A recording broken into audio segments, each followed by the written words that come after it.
Bismillahirrahmanirrahim. Assalamualaikum warahmatullahi wabarakatuh. Halo semuanya, perkenalkan nama saya Sarah Nur Hanifah dari jurusan Pendidikan Matematika Universitas Sultan Ageng Tirtayasa dengan NIM 225190032. Di sini saya akan menjelaskan materi statistika submateri median pada matematika wajib kelas 12 SMA semester 1. Kita lanjut ke berikutnya. Di sini ada KD dan IPK materi statistika.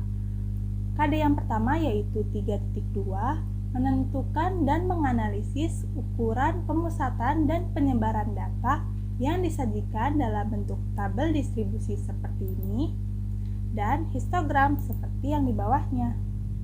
Kemudian KD 4.2 yaitu menyelesaikan masalah yang berkaitan dengan penyajian data hasil pengukuran dan pencacahan dalam tabel distribusi frekuensi dan histogram.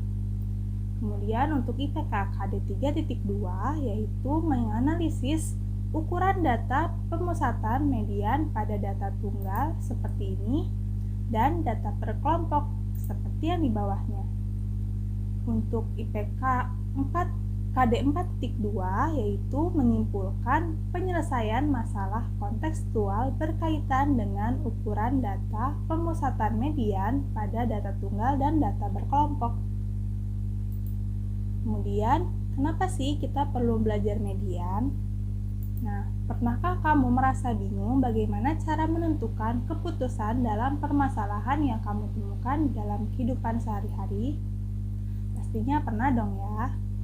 Nah, misalnya kita ingin membeli suatu produk kebutuhan sekolah seperti tas.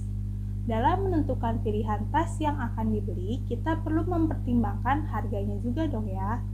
Nah, biasanya pertimbangan yang kamu akan pilih yaitu harganya tidak terlalu mahal, tapi barangnya juga tidak berkualitas murahan dong ya.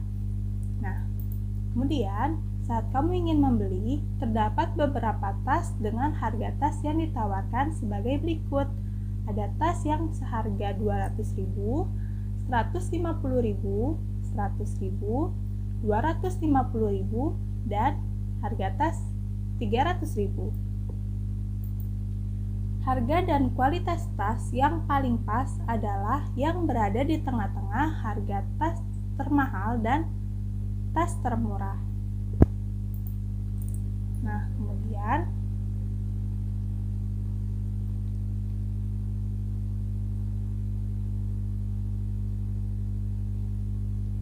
jika kita lihat di atas, harga yang letaknya berada di tengah-tengah dari 200.000, 300.000, 150.000, 250.000, dan harga yang berada di tengah adalah 100.000.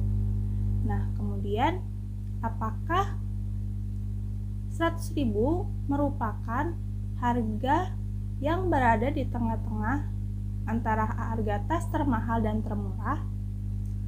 Sepertinya bukan ya. Malah harga tas 100.000 ini merupakan harga tas termurah yang ditawarkan oleh penjual. Maka dari itu, kita perlu mengurutkan datanya terlebih dahulu. Nah, diperoleh urutan data tas dari yang termurah adalah harga tas 100.000, 150.000, 200.000, 250.000, dan tas 300.000. Nah, karena sudah diurutkan, maka kita bisa lihat harga yang berada di tengahnya itu yaitu harga tas yang seharga 200.000.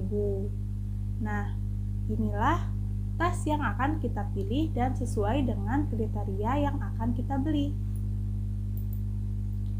Dari contoh kasus sebelumnya, apa saja yang kamu pahami pada materi median? Nah, mari kita cek pemahamanmu. Pertama, median adalah nilai yang berada di mana tadi? Ya, betul sekali, berada di tengah data. Kemudian, apakah data perlu diurutkan? Jika iya, bagaimana cara mengurutkannya? Nah, tadi kita lihat dari kasus sebelumnya, data itu perlu diurutkan. diurutkannya dari yang terkecil hingga yang terbesar. Karena median bukan sekedar nilai yang terletak di tengah, tapi nilai yang berada di tengah-tengah antara nilai terkecil dan nilai terbesar data. Kemudian di bawah ini, manakah grafik yang termasuk contoh yang tepat pada median?